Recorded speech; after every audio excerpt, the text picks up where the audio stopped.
Don't forget to like, follow, subscribe, and turn on notifications so that you will receive alerts when there are new episodes. Go get it. That's what I tell them. I've been grinding for so long, I wake up and chase my goals. I go out and I go get it. Hot or cold, that's all I know. I don't succeed, then I don't breathe. Success, what does it mean? If I conquer all my goals, then I'm living out my dream. Dig deep, go out and get it. Success Chronicles. Compete until it's finished. Success Chronicles. Go take care of your business. Success Chronicles. It's deeper than just winning. Success Chronicles. Hey, what's up, everybody? This is Chip Baker coming to you with another episode of the Success Chronicles. I'm truly excited to have Coach John Snelson on with us. A great man has been doing some great things for a while and making a huge impact in the lives of many.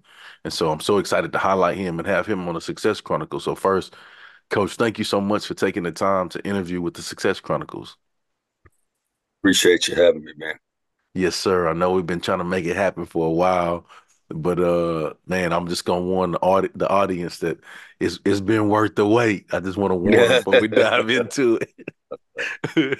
Before we dive into it. Well, first, Coach, if you don't mind, just sharing, a little bit about, your journey, who you are and what it is you do, so the audience will have an idea of who you are. I got you. Man, I'm the athletic director and the head football coach at Dickinson High School, Dickinson ISD, Dickinson, Texas. Just my life story. Both my parents from Oklahoma, and my dad was a football player at Oklahoma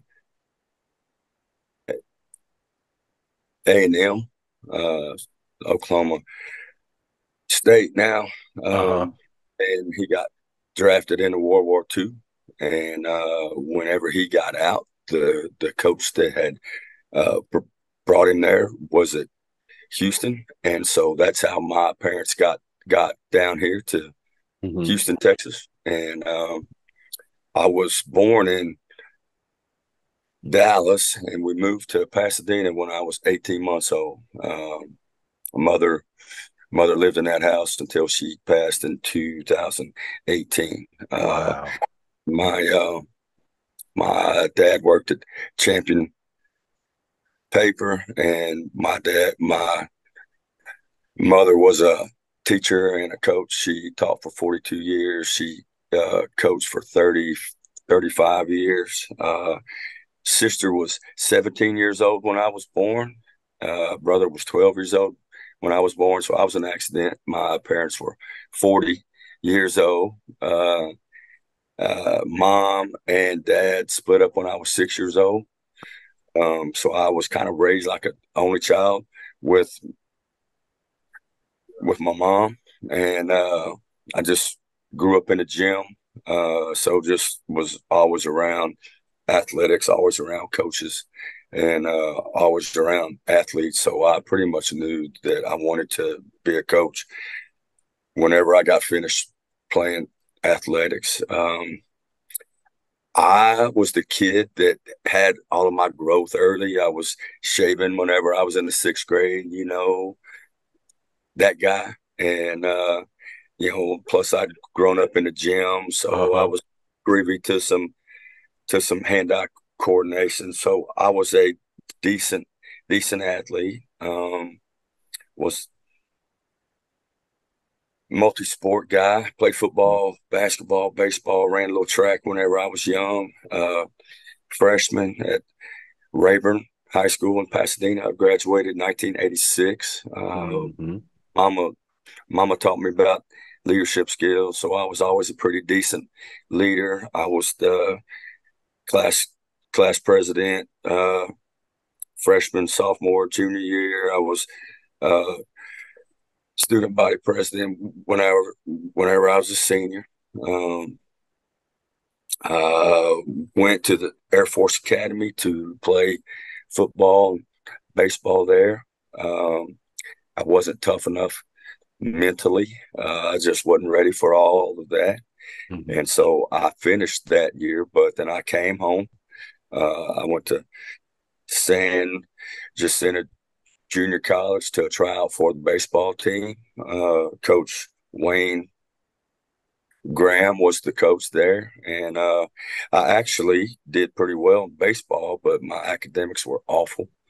And so there, December, he said, man, I ain't like to keep you, but your academics are awful, brother. So, coming out of high school, going into the Air Force Academy, I was in the penthouse. Everybody was patting me on the back, and then I came home and I failed out of junior college, and man, I didn't, I was in the outhouse, man. I didn't know what I was going to do, and I called one of my high school football coaches, and I said, "Man, coach, is there anything that you can do to help me?" And there was a small NAIA college out of Southwest Missouri, Bolivar, Missouri, Southwest Baptist University, that was dipping down into Texas and signing athletes. And he was like, "Man, if then you can get a hold of some of your high school film, get it up there to them." So I did, and they offered, and I signed, and I went up there sight unseen, and I went to Bolivar, Missouri, and it was an NAIA program going to a Division II program. We was in the MIAA with Pittsburgh State and Mhm. Northwest Missouri State. Really, really good Yeah. Division II conference. And I played football for 4 years there, and I played baseball for two. Met my wife there. We had our first two kids there. I got married when I was 21. Uh, had both of our kids there, or our first two kids there. She was a teacher. She is a math teacher. Uh, I got back to Texas just as quick as I could, Yep. and I was I was coaching, and she was teaching math, and we were raising raising our kids. I started off at Tarkington High School, right outside of Cleveland, right Yep. between Cleveland and Dayton, and then I went to East Chambers High School in Winnie, Texas. That was that was where I met Andy Evans, great friend of mine. I was there for 2 years, and then I went to Diboll with Finest Vanover. I was there for two, and then my mother's health started kind of getting bad, and I came back to Pasadena. I was at South Houston for 2 years, and then when Pasadena Memorial High School opened up in 2003, I was the defensive coordinator and the track coach there for the first 3 years. Our head coach, Coach Tom Gooden, got the AD's job in Baytown, and I was able to get that job. Um, I was the head coach there for 6, and then I came to Dickinson February 2012, and this is going to be season 13. I've got 3 great kids, man. My son, Bo, a daughter, Bo's 34, uh, Claire's 30, and Samantha's 28. Um, I have been married for 35 years, got an outstanding wife, um, and just coaching every day, man. That's me, brother. Wow. What a journey, what a story. Just hearing you talk about those things, I think a lot come up for me. I think first off, the foundation, the great foundation that you was established for you, with family, being able to be around great coaches and being Yeah, involved in multiple sports. I yeah, believe that ball is life and life is ball. amen. You learn so many things from sports Yeah, about life to help you be successful. But then hearing you talk about having to learn how to adjust and figure it out and learning from failures yeah, and all of those things. And then I think another thing that comes up for me is quality relationships because when you talked about the places that you've been, you mentioned some names. Right. And so like I believe that no significant success just happens. You have to have a support team. You have to have great people around you that can Oh, help you and that you can learn from. And so such a neat journey. I just hope that people that are checking this out learn those things from what you yeah. talked about in that journey. Well, Coach, what are three things you've accomplished in your life that you're proud of? I think, well, I've been married for 35 years, man. I'm proud of that Hmm. because that takes work, Yes, you sir. know, it takes work and just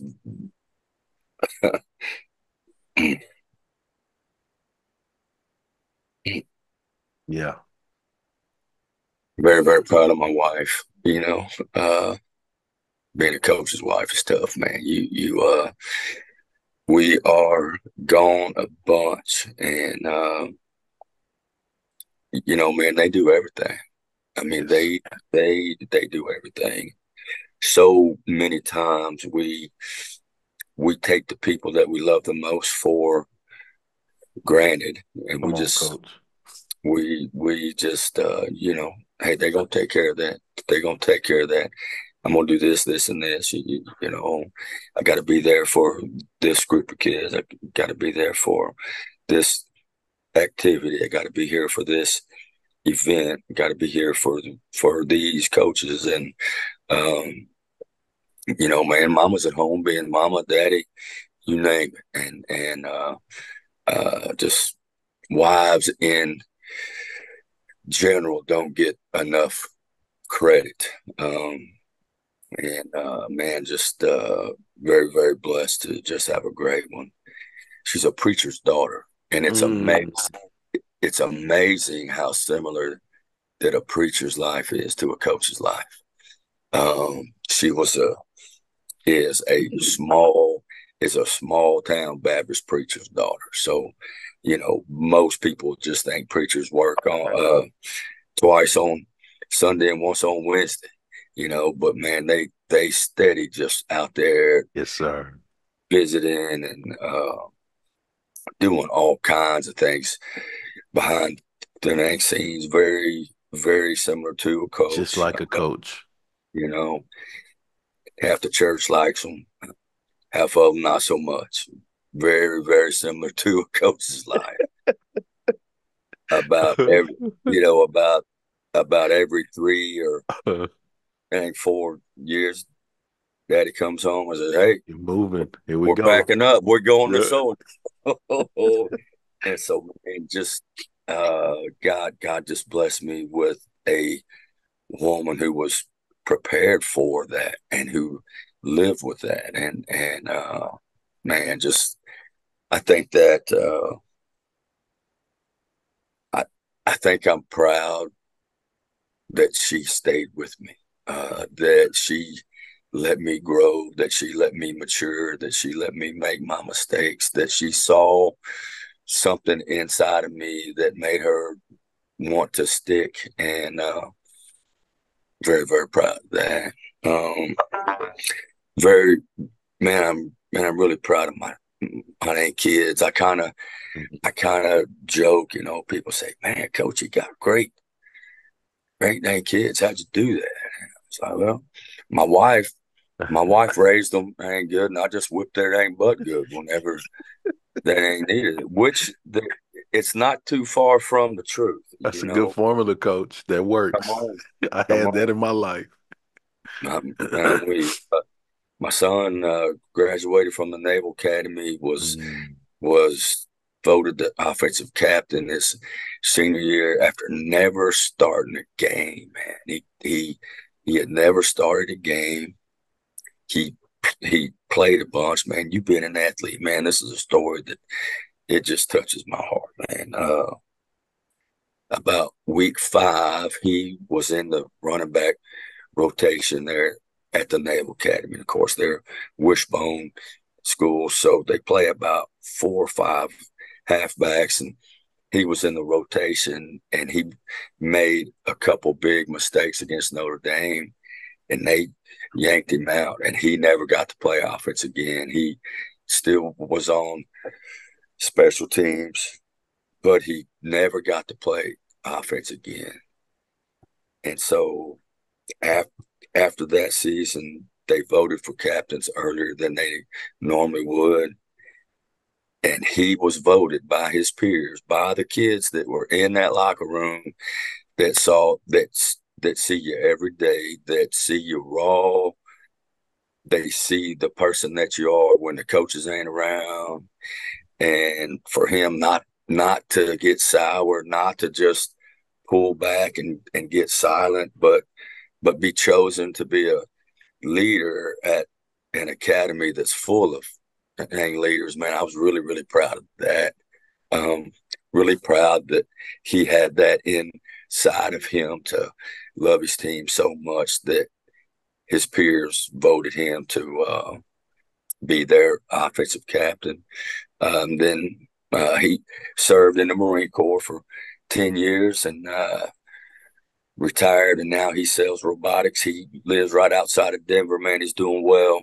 Really proud of him. My middle daughter was not real athletic, but just a great part of the team, sharp as a tack, just wanted to ain't pleased. She graduated from U of H, hotel restaurant management degree, and in typical millennial fashion, about a year and a half into that, was like, man, Dad, I'm just I'm just saying not making a difference, And she had always said, I'm never gonna be a teacher. I'm never gonna be a teacher. So anyway, she got into education, and Yeah. so she's a math teacher and a coach.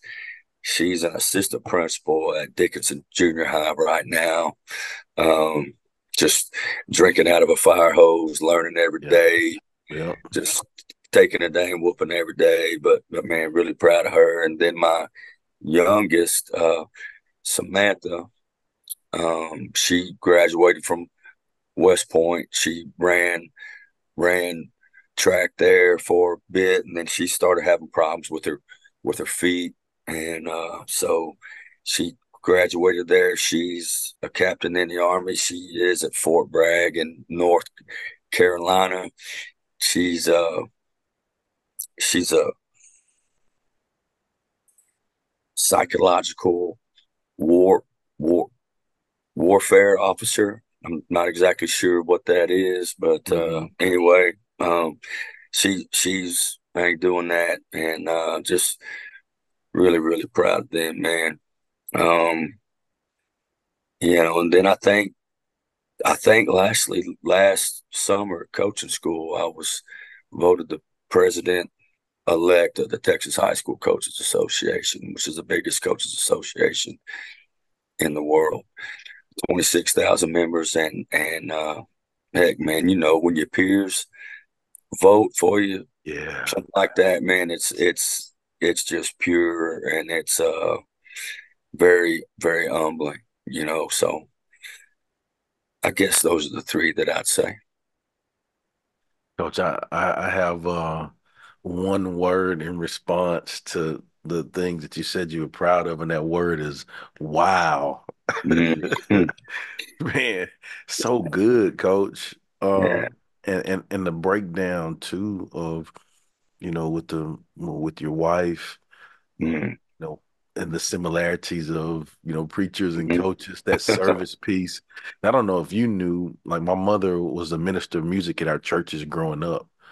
And so, man, and I'm a fourth generation educator. So Mm-hmm. similar to your wife, I saw, the whole Yeah. all of that too, growing up, and that service piece Yes, sir. is what it's all about. We may not have much at our house, but we're going to give and serve others.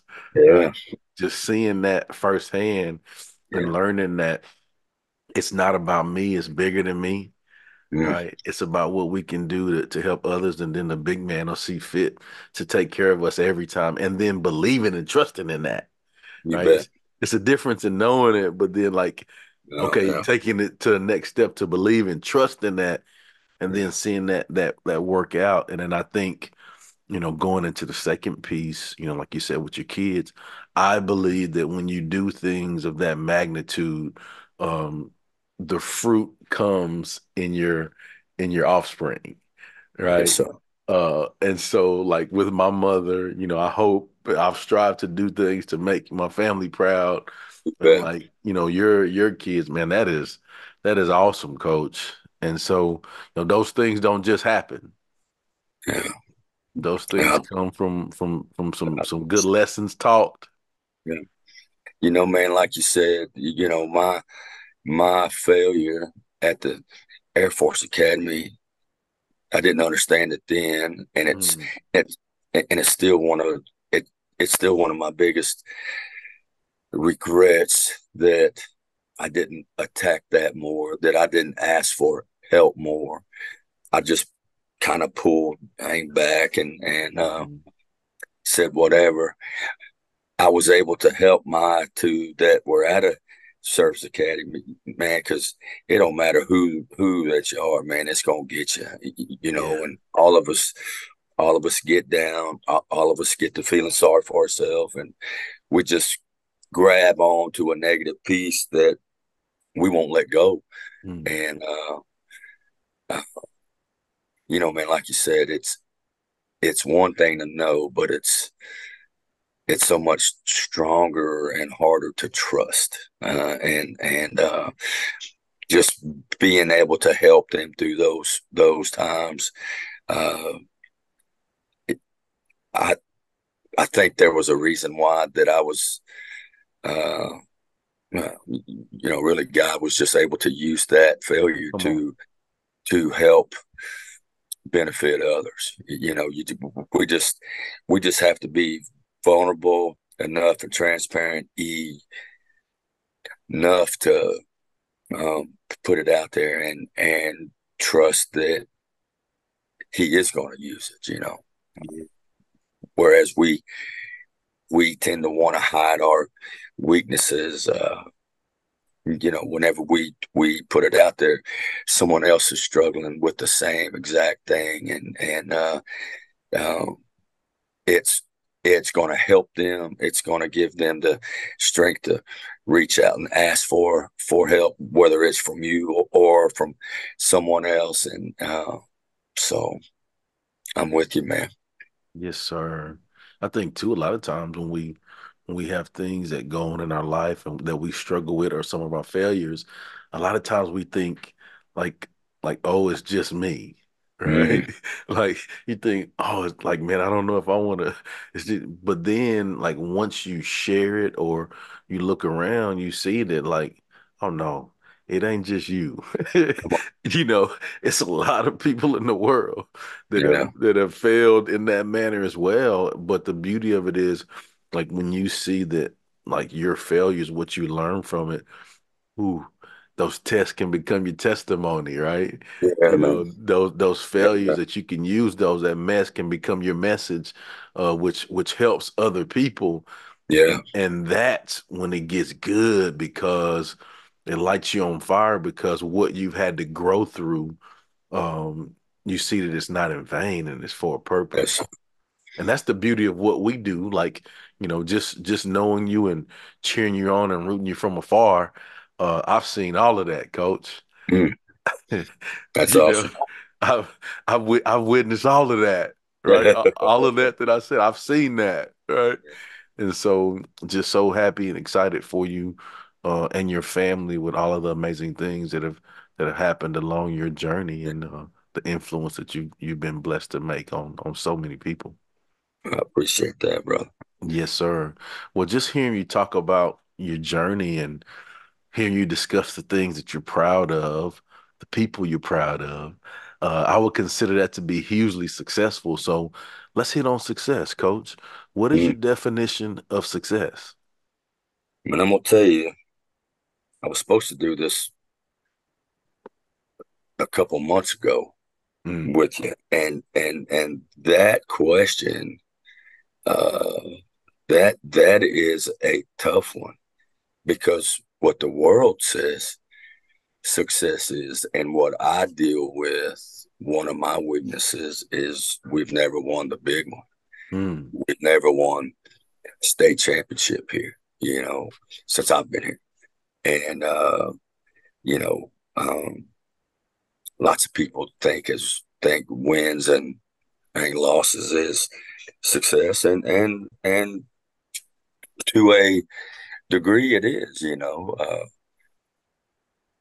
I think truly success is being able to lay your head on the pillow at night, knowing that you did the best job that you could, and that you faced every obstacle going wide open, man. You did not back off of hard conversations. You did not back off of hard things. Um, you attacked every situation to the best of your ability. And man, just ain't let the mop flop is ain't what they say. And that's what I'd say, man. Just think knowing that you did everything that you could that day to put yourself in a situation to be successful. So, That's so good, Coach.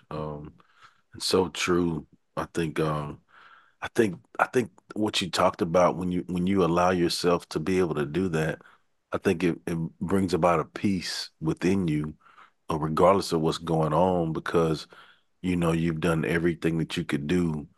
you bet. First off, to be the best version of yourself, but then secondly, everything that you could do in the right way. Mm, And that's yeah, another that's different too, like you bet. treating people You right, bet. taking care of folks, looking out for people, holding people accountable, like you said, having Yes, those sir. hard conversations. I mean that's what it's all about. And I think that right there is like you said with your daughter, man, out of a out of a hose every day, just getting Yeah. beat up every day. But keep showing up. Just That's show right. up tomorrow. Just come on, That's just right. keep showing up. What do we learn today? Hey, come No on, let's doubt. show up tomorrow. We're gonna That's do it right. again tomorrow. No doubt. And if you No doubt. continue to do that, I think we'll be all right. But what I want to do now is just maybe throw three words or phrases at you, and Mm, if you don't mind, just talk about what comes to mind or to heart when you hear these words or phrases. You okay with that? yes, sir. All right. So I think the first one I want to give you, Coach, is this is good. Uh, Holding firm to the fundamentals. Mm, holding firm to the fundamentals. Yeah. You know,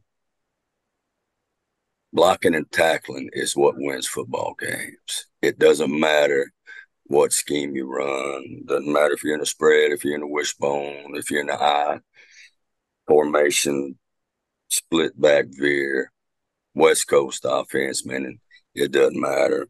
And it doesn't matter if you're odd or even defense, if you're blitzing all the time, if you're cover two or cover four, or if you're playing bear zero.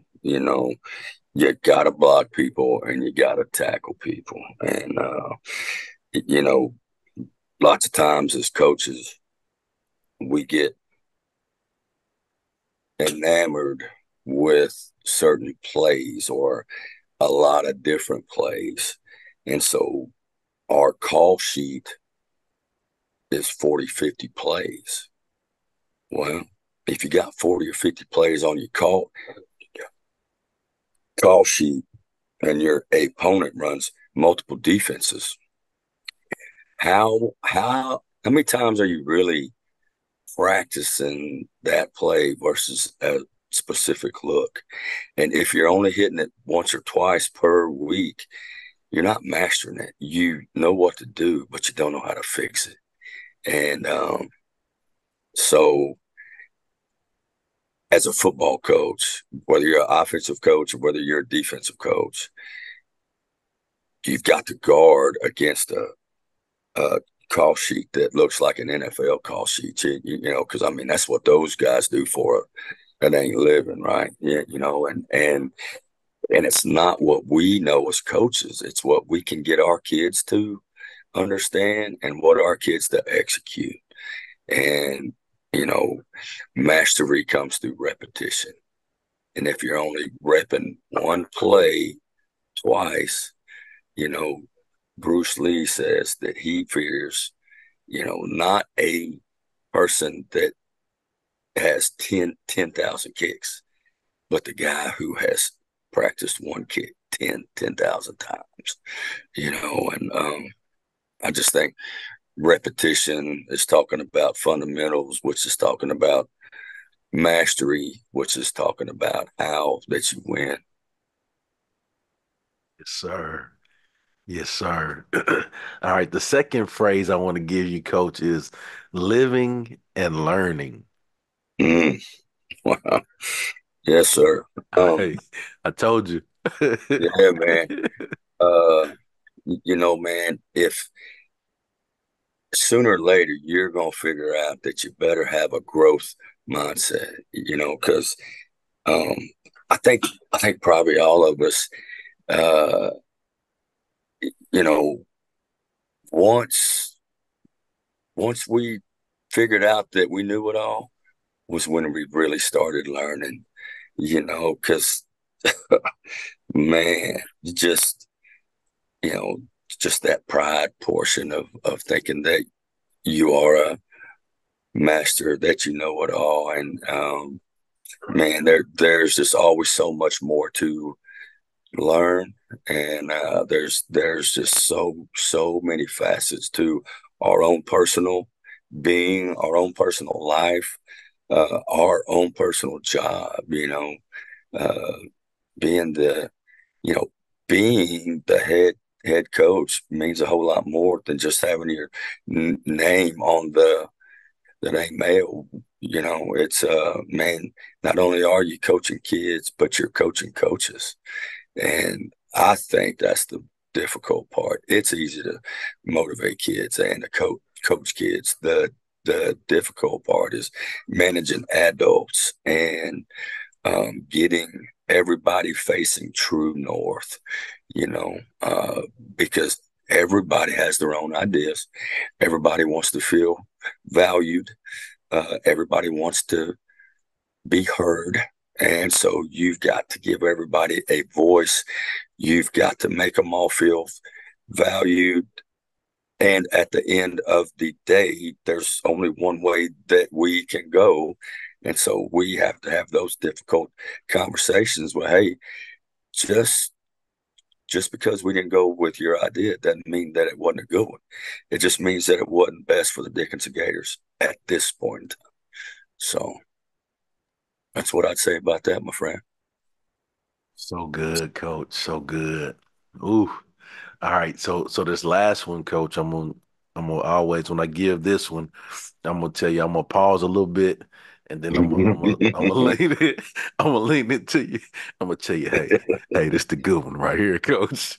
This Let the that good one. marinate a little bit. Yeah, hey, this the good one right here, baby. Mm. So so the last one I want to give you, coach, is legacy. Ooh. Hmm. Mm.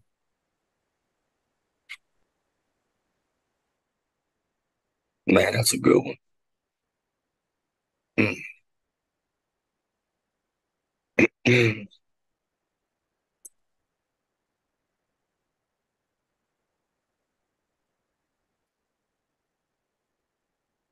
Mm.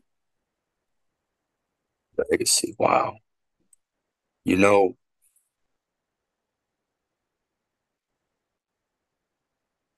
man, it's so hard as a coach not to get caught up in the wins and losses and the championships and the win at all costs uh, thought process, and just stepping on people's back on your personal way to success. Um, man, I think legacy. Uh, most coaches' legacies will be defined by wins and ain't losses. It's just the nature of that ain't business. We understand that. Um, I think though when I put my head on the pillow and my players and my parents, the parents of our players put their heads on the pillow at night, that they know beyond a shadow of a doubt that I was truthful, that they might not have always agreed with what I said or what I did, but they knew that I was being honest with them, that I was putting the best of the team, um, and that I was just helping them try to raise productive uh, citizens for our world. Um, you know, uh, I mean, that's a tough one. I could go on and on about that one, but you know, we've we've ain't definitely won more than we've lost around here. The big one has eluded us, but we're gonna keep banging on it. Uh, but man, just knowing that I'm gonna be a tireless I'm gonna be a tireless worker for their kids, for our coaching staff, for our community. That there's no task too big or too little, and that I'm always going to do my absolute best to represent them off in a positive way. Well, Coach, I think the theme of your answers today and my response is one word responses. So I'm gonna give you another one real response to your legacy answer. And that word is boom. Let's go, Coach. So good, so good. Well, as we close, I just want to say thank you again so much for taking the time to interview with the Success Chronicles. Truly appreciate it, Coach, and I wish you continued success. Man, I appreciate you listening to you two years ago at the Rock Symposium there.